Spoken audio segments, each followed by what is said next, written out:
Money is good, the Bible insists, because work is good. It's the love of money that is wrong. The love of money is making money the ultimate thing in my life, turning it into an idol. Now, how am I, as a follower of Christ, to handle money? First of all, I understand God is a generous God. He has been generous to me. He's given me gifts. Therefore, I want to be generous and give to others. Secondly, God has put me in a position of responsibility to handle money wisely. That is called stewardship. So I, as a follower of Christ, will handle money wisely, which is why I don't gamble. Thirdly, when you allow the grace of God to change your heart, you begin to want to love other people by helping them financially, with food, with clothing, with a doctor. And if you are hurting, and I've got money to help you, and I look you in the face and say, suck it up and go out and do better. No, I am not following Christ with that.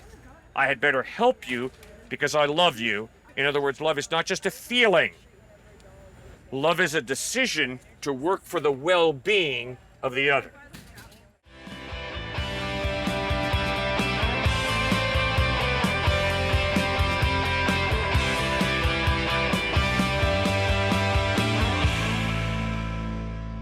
First thing is that born and raised, I'm an atheist. Yep. Like, I have never had faith in a higher power during my life. Right? I do not have faith in the Bible as a source. What proof do you have outside of that? Good. The first piece of evidence, not proof, but the first piece of evidence that points me to God is order and design do not come out of chaos by chance. Right. Order and design point to some type of intelligent mind. Biology student myself. Yes. I'm a firm believer in kind of principles of evolution. Good. That kind of thing. Let me just hop quickly on though. Yeah. Where is the creative mechanism in evolution? Because I believe in evolution as a process, but where is the creative mechanism in evolution? I don't think I fully understand the question, but How do you get something from nothing in evolution? the thing is that it didn't come from nothing. I forgot what the exact title of the experiment, but there is this idea that the primordial soup, right? Yeah. The oceans of a primordial Earth with Sir, I think we can bring this one to a conclusion fairly quickly. I am convinced that before the Big Bang, there was nothing. right. Okay, and that's what Einstein acknowledged. And that's why Einstein tried to beat the Big Bang mathematically. I see. And he introduced a fudge factor to try and prove that the Big Bang was not true. Because Einstein understood, if the Big Bang is true, my pantheism, which means everything is God, is wrong. There's a creator. Because everything that has a beginning has a cause. The universe has a beginning, therefore the universe has a cause, and it's far more reasonable to believe in the beginning an intelligent mind caused it than to believe nothing caused it. Right. And that's philosophically unacceptable. Bang! What caused that? Nothing. That is stupidity. Rank stupidity. Everything that has a beginning has a cause. The universe has a beginning, therefore the universe has a cause. What is the best answer to the question, who caused the universe? In that case, it would be God, right? Yeah, God is the most reasonable explanation. Then what is our explanation for the beginning of God? Great question. It is idolatry to think God has a beginning. Because the God who has revealed himself through Jesus Christ has revealed himself as eternal. So when I begin to say, well, who created God? It means I don't understand who God has revealed himself to be. Nobody created God because God does not have a beginning. Remember, I didn't say everything has a cause. I said everything that has a beginning has a cause. God is eternal, so God does not have a cause. Does that make sense? Yeah, and in that case, that's kind of my view for, well, existence itself without a creator. Because God does not have a cause, Right? and, well, we exist, so how is it so much more to believe that existence itself does not have a cause? Because existence cannot come out of non-existence. But God can. No, God doesn't come out of anything. See, there's nothing before God that God comes out of, because God is eternal. No beginning, no end. But everything that has a beginning, like this guy and me, there's got to be a cause for him and me, because we definitely have a beginning. And we're getting a little older, so we're not going to be around a lot longer, okay?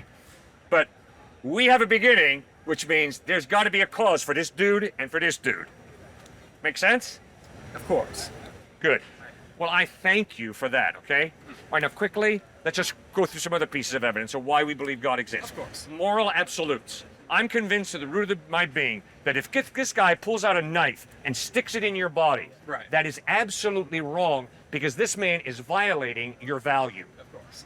Now, the only way you can have value is if someone created you.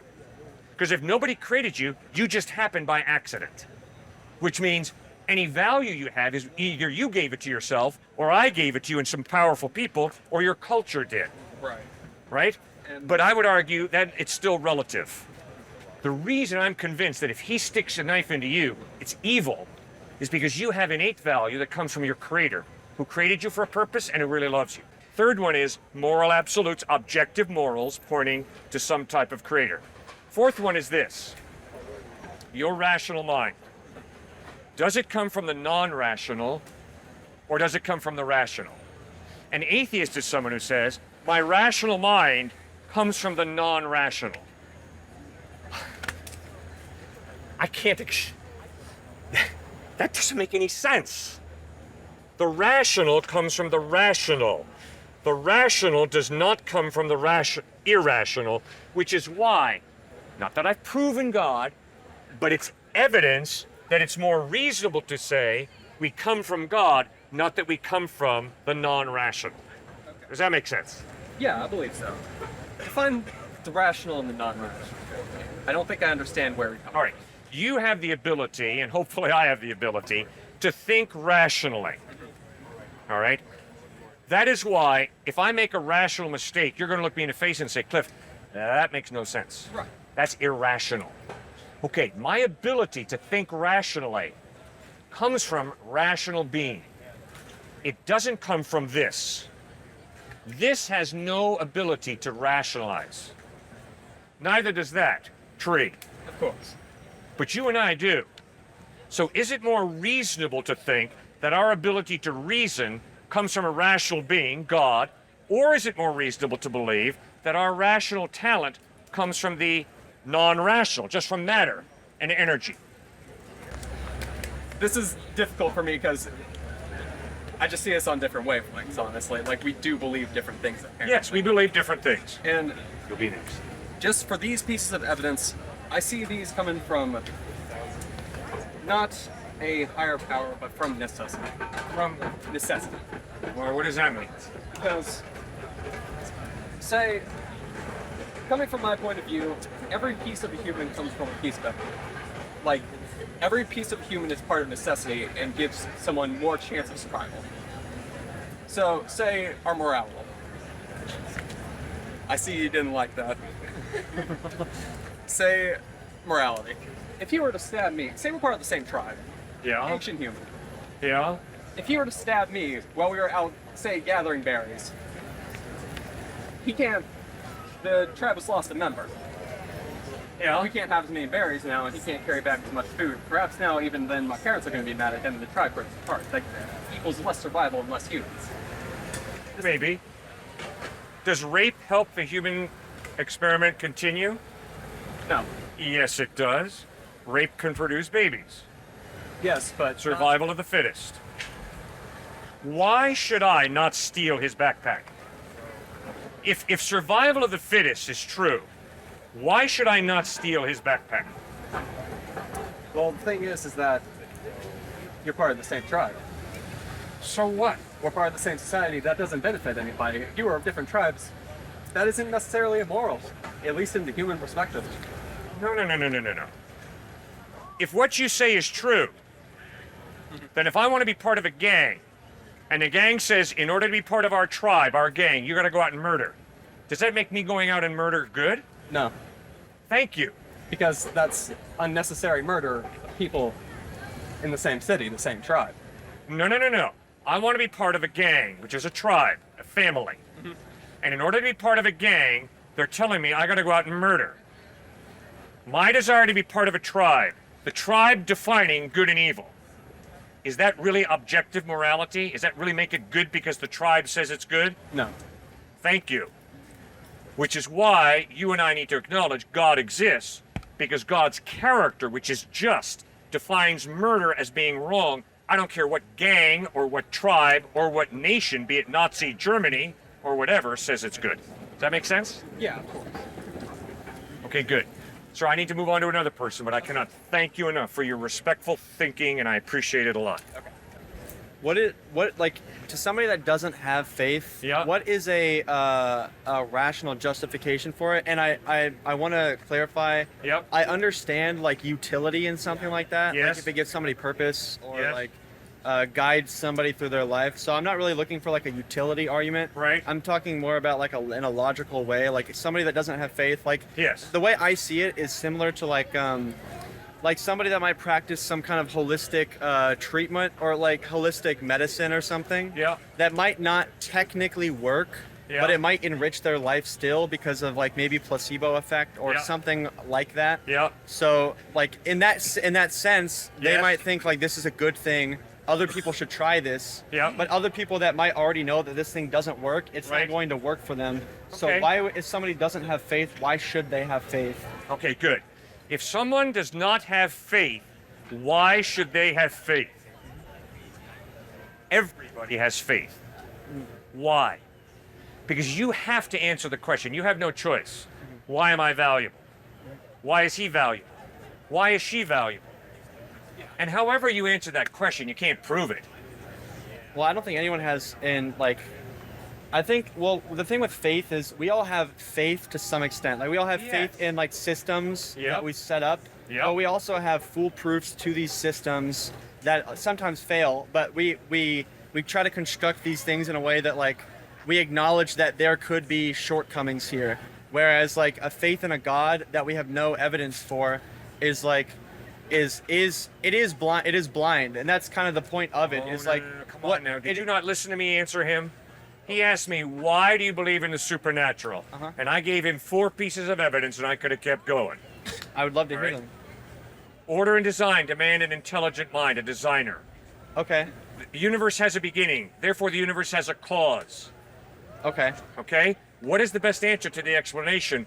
Who or what caused Right. this amazingly beautiful ordered universe? I Thirdly, moral absolutes point to a moral lawgiver. All right? Fourthly, rational thinking points to the fact that we do not come from the non-rational, we come from the rational. yeah. Reason does not come from non-reason. This brick has no ability to produce rational thought. Okay. All right? Those are 4 pieces of evidence I just gave him about why I believe God exists. I guess to narrow my point a little bit, the question of God is a tough one because I can't disprove it and I don't have any strong feelings on the matter. I'm more so talking about a specific like a Christian God. Right. I heard your partner talk earlier about it was honestly it to me it kind of came off as not the word, I guess, a little rhetorically dishonest in the way that he loaded words such as like historical document, bringing up things like footnotes. I mean, there are communities in America today that think leprechauns exist, and like when we think about a time where there is bad accounting for things, Yeah. they're like it's basically one person's writing. Yeah. Word probably spreads a lot, like pretty quickly, of things that aren't true. People Right. think like witches are real, burn people. Yes. Right. So we're putting a lot of faith. Keep going, in- I'm listening. Yeah, in faulty evidence and a book that has in its best interest to Yep. convince people. And I'm Yes. supposed to like immediately believe this in this book. And he was saying that it was unprecedented how there was such a big surge in Christian followers. Right. Right. That like would go to strengthen the validity of Christianity. But I don't know why you can't just hold the same. That was not his point. Well, the point was that like something would have had to catalyze that. Something that would have Yeah, to there was happen. a catalyst. Something Right. happened. Right, That all but of a I don't sudden, necessarily think it had to thousands be- of Jews put their faith in Christ. And then he I listened to him closely Yeah, because I I'm did too. with you. I don't Yeah. want any verbal gains. Yeah. He said, what is the most reasonable explanation of this explosion of Jews putting their faith in Jesus? Yeah. That's all he said. So you have a problem with that? Yeah, well, I What's have the a problem? problem with the insinuation that the most reasonable explanation is a supernatural one. I think it's entirely possible that, in the same way that any philosophical movement throughout time rises, like the Enlightenment or something, where a particular way of thinking becomes popular because maybe there's like a piece of literature that comes out at the time, Yes. a piece of art that might sway people in one direction or another. Yeah. I don't necessarily think that it has to be like born of a supernatural thing, and I don't know why you can't hold the same candle to something like Islam. Like if you were to ask, do. well, right. So why is Christianity more valid than something like Islam? Why should I believe in Christianity over another Abrahamic religion or Well, a very religion simple. that's not Abrahamic? Because you read the Quran, you ask yourself, does the evidence of the way Muhammad lived, treated people, the evidence of what he taught, the evidence of how he died and what happened after his death, does that point to Muhammad being reliable? And I would say in some senses, yes. I certainly respect, give alms to the poor that Muhammad teaches. But when you look at Jesus Christ and see that he's sinless, he taught the Sermon on the Mount, amazing ethical teachings. He dies forgiving his enemies, and then he rises from the dead. The grave of Muhammad is full. The grave of Jesus Christ is empty. It's his historical resurrection from the dead that sets Christ apart as different. Okay. And I would argue more reliable. If I die and rise from the dead, I have a hunch you'll listen very carefully to all I have to say. I certainly will do that for you. You die and rise from the dead, I will listen very carefully to what you have to say. Right. I would say if I were to, I have to be wary of my own ignorance in a lot of this because So do I. You are obviously more knowledgeable in the minutia of like something like the Bible. Yeah, but Einstein said I know less than 1% of all there is to know. Right. So I obviously know very, very little part of all of reality. Like very I think little. if I were to have a long, fruitful conversation with an Islamic scholar, I think I Yeah. could be swayed in that direction as well. I think there's a big factor here where you are probably very well read in the Bible, probably very well read in like scholarly articles or like surrounding this topic, and I think that like from that there probably comes an indirect bias against like other kinds of information that might be brought forth. Okay, fine. What? Yeah. Then all you got to do is read the Quran for yourself. Don't listen to my interpretation of it. Yeah. You read it for yourself, and then you read the Gospels of Matthew, Mark, Luke, and John, and you decide Muhammad or Jesus or neither. I think neither is probably the more logical approach. Simply because Good. I'm so glad you're so logical. So what's the answer that you would give to the question, who or what are you living for, and what's the evidence, this overwhelming evidence that whatever it is you live for and believe in is true? what I live for and believe in. What I live for is like I have things that I'm passionate about, and that provides value and purpose to my life. I don't think that there necessarily has to be like a higher power creator that's giving us Fine. inherent value. What do for you me live to for, enjoy and what's the life. evidence that it's reliable? What do I live for? Yeah, what are you living for? I was born and I enjoy the life that I was given, and so I continue to live. And the struggles that I face and the things that I experience that I enjoy give me reason to want to continue going that way. And I don't need like a higher power to look towards to motivate me towards something else in any way. Like I would say, So that the higher means power in you're my living for hierarchical yourself. structure- Yeah. You live for yourself. What's the evidence that you are more reliable than Jesus Christ? The evidence that I'm more reliable than Jesus Christ is like we have to go off of our own. It's kind of presuppositionalism where like I know I exist and I can perceive things, and I understand that like we can like break that down at a philosophical level and We like sure can. well you don't exactly know that, Right. but I do know it better than something that I never witnessed Right. and like never. Good, and I know there's I no exist. actual like. I know I hard exist. evidence. But guess what? I'm a very fickle, very finite person. I agree, and I don't think God. When I needs look to at exist Jesus to know that. Christ, I see an amazing standard of ethics he teaches, and then he lives up to that standard in a way that I've tried but have failed. I have failed at it. I've tried really hard, Yeah. and I've blown it. I am a sinner. Christ didn't sin. That's why to trust him is wise. I think we all construct a higher power in our lives, regardless of whether or not we believe in a God. I think we can all strive for something better. I think we have our own models. We can all strive for something better. I think literature is a good example of this. Like when we create like literary characters, these are things that teach us about ourselves and expand our consciousness. I don't think there necessarily needs to be a Jesus Christ figure. Jesus Christ, I think I see him more as a literary kind of character that we can like learn from, but I don't think he needs to be as idealized in reality as he has been for it to be valuable. And I think the thing with like a higher power, we all construct that in our life. A higher power for somebody might be like their passion for a certain thing that gives them purpose, and that's their higher power. And that God fulfills that role for a lot of other people. But I just don't think that that alone is like proof of anything.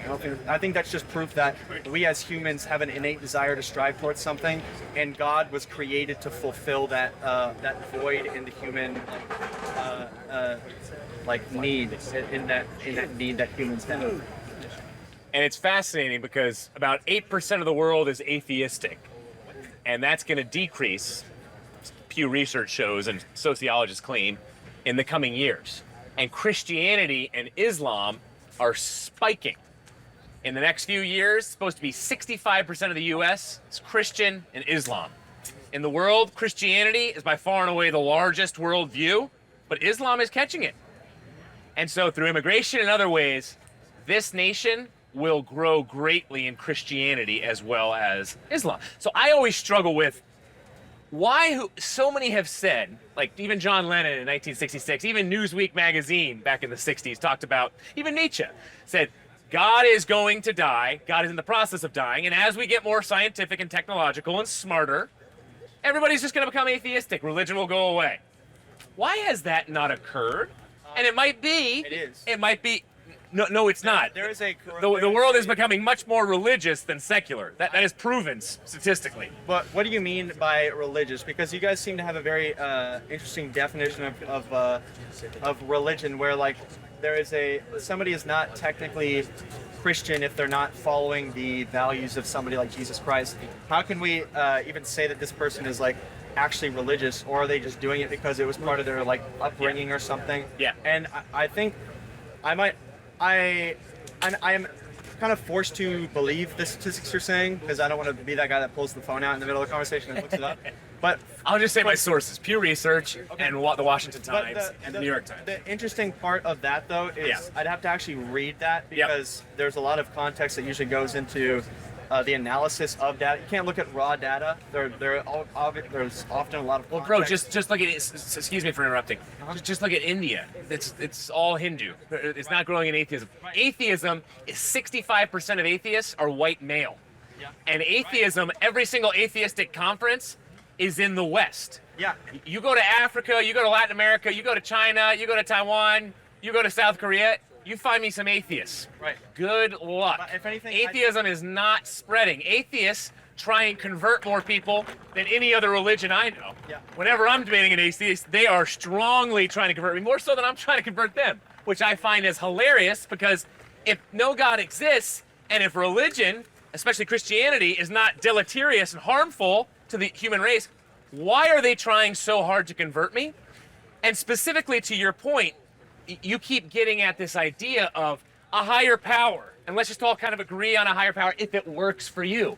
Look, I'm in full agreement with that. But the whole thing that we're talking about out here is, don't come to Christianity if it works for you.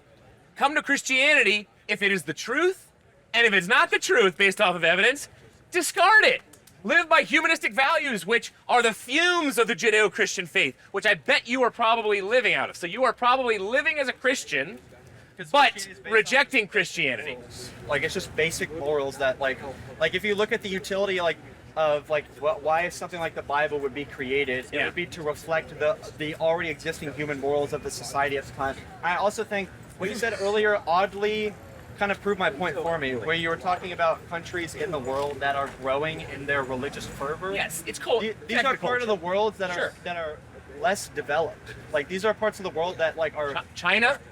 China has over 100 million. I'm pretty sure technology and science in China is growing rather rapidly. And the intellectuals themselves, it's fascinating you go here, because there was a group of intellectuals. So I just had a little caffeine. Am I speaking too loudly? I'm going to bring it down. What's the per capita GDP in a place like China? China, but the problem, bro, the problem right now is you're trying to equate atheism and scientific knowledge together and all other religions as the IQ is lower and it's just part of slavish societies. First of all, that is tremendously elitist and tremendously offensive to those who are religious. And secondly, any type of intellectual, cumulatively, I'm talking about cumulative studies, show that Christians and atheists have the same level of IQ, and specifically Anglicans, oddly enough, that denomination, has a higher level of IQ than atheists in the typical Christian denomination. Interesting that you talk about IQ. I think it's a little bit of a straw man. I didn't mention it. Okay, that's not where you're going? Well, what maybe I I was missed specifically talking about was developing countries where there is less resources for education, meaning that like they're like people that might have higher IQ might instead of be going to like a college or something, might be going to a Quran study class or something, where like the whole country is based upon religion and it's ingrained into their law. And I think like you say China in jest, but yes, China is a less developed country. I mean, the wealth inequality in a place like China, it spits in the face of even America. It's like it's unreal. Like most of China is rural, and in those places, these people don't have good access to education. Same in places like India. These places that you talk about where religious fervor is growing are literally in places where people have less access to education. Stalin himself said this. If Christianity, one of the main pillars of American society, is swept away, that country will fall apart. And the growth of secularism in this country, if it continues to grow, even though statistically, fortunately, it will not, like I stated, this place will fall in on itself. Because you absolutely have to have moral standards and you have to have an objective purpose in life. Because on this campus, why is it 50% clinical anxiety? Why is there 25% high depression? Why are suicide rates skyrocketing? Why are 54% of marriages divorcing? It has a lot to do with the divorce rates. What am I living for? And why am I entering a relationship that I'm supposed to be committed to? I'm willing to adapt to information. If compelling evidence of a Christian God were to come out, I would that would be amazing. That'd be great. Well, and that's you're straw manning us, because we're not saying this is the absolute. If somehow evidence came out and there was an ossuary and we found Jesus Christ's bones, I would have to stop believing in Christ because he wasn't raised from the dead.